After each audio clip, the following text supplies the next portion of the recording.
Alright, what's up, y'all? This is Luke Thomas NY here today. So, I recorded an unboxing video for the Nintendo Switch. You're probably noticing right now that what you're hearing me say doesn't match up with what it looks like I'm saying.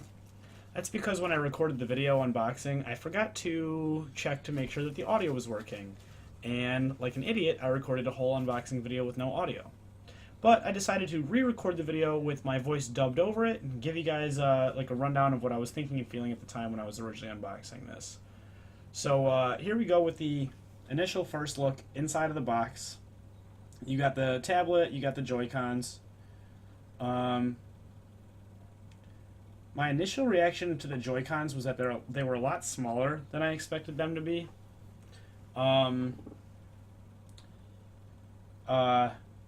When the Joy-Cons in the system first came out, there were people talking online about connection issues between the left Joy-Con and the system, but apparently that was fixed through the first system update. So if you heard about that and you hadn't heard that it has been fixed, don't worry about that. That issue has been addressed. There's the right Joy-Con. That one's got the A, B, X, Y instead of the up, down, left, right. But yeah, basically the same thing for the left and for the right. I commented that they are about the same size buttons and joysticks as the Vita when I originally recorded this. The tablet there, what I was saying about the tablet is that when you first get your hands on it, it feels like it's about the size of a Kindle Fire. Like something that you could see yourself swiping through, watching Netflix, like reading on. And then at first glance it doesn't look or feel maybe any different than a Kindle Fire, except for that it's maybe a little bit thicker, a little bit heavier. So yeah, that was the tablet. We're going to go ahead and move on to the next layer of the box here. And we're going to look at things from my left to my right, which I'm realizing now as I watch the video is also from your left to your right. I wasn't sure how that would work out when I first recorded this. There we have an HDMI cable. It's really cool that a lot of newer systems are including HDMI cables because it's pretty much necessary now. It's not like when the Xbox 360 first came out and it was optional. You pretty much need an HDMI cable nowadays, so it's cool that stuff like the Xbox One and Nintendo Switch are including those now.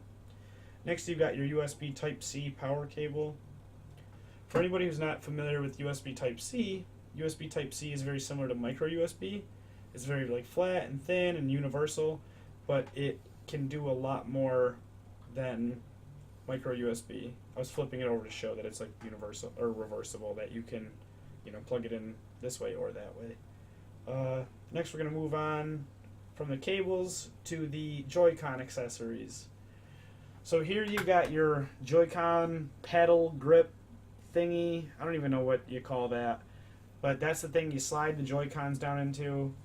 Let me give you here a shitty example. I'm going to take the Joy-Con, I'm going to take the Joy-Con controller grippy thingy, and I'm going to slide it down in, just like that, until it clicks. You should hear a nice satisfying click. Of course you guys don't get to hear it because I'm an idiot, didn't get the audio right the first time. But yeah, you should hear a nice little click once you click it into place. And then on either side of that, you're going to have the left and right nunchuck adapter attachment for the left and right Joy-Con. These are the things with the ever so important lanyards attached to them, so that way when you're playing motion controlled games that you don't end up throwing your controller at your television like people were doing with the original Wii. And then when you grab one of these, it's important to make sure you line it up right.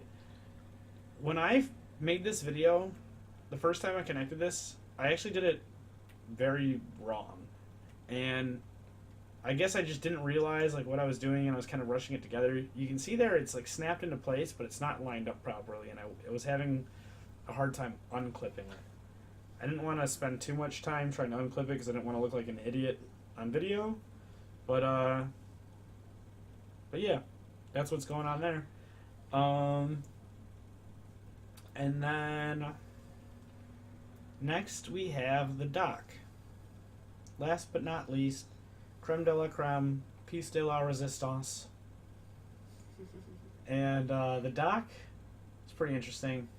The dock, people online were talking about issues they were having with sliding the system in and out of the dock. scratching the screen up. And I didn't realize that the dock had a part that popped open on the back, like that kind of like tucked away the HDMI cable and the USB Type-C power cable. I kind of almost expected it like to be like the back of a game system on the dock, where like you plug the HDMI and USB Type-C kind of straight into the back of it. But the way they handle it, it actually makes it have a sleeker profile because the cables are hidden away inside of the dock there. You can actually like slide them right through that cable slot right there that I'm pointing out right now, which I thought was really cool. Then you just fold it back up like that. You got USB ports on the side. And yeah, that is pretty much it. Thanks for checking out this video. Sorry about the audio issues. If you liked what you see, make sure to give it a thumbs up, subscribe to come back for more. Also, when I recorded this video, I used manual focus. I usually use autofocus, but a friend of mine said, that maybe I should give manual focus a try because I noticed that sometimes the camera jumps around. So yeah, hopefully you guys like what you see. For now, this is Luke Thomas NY saying goodbye. I'll catch you guys next time.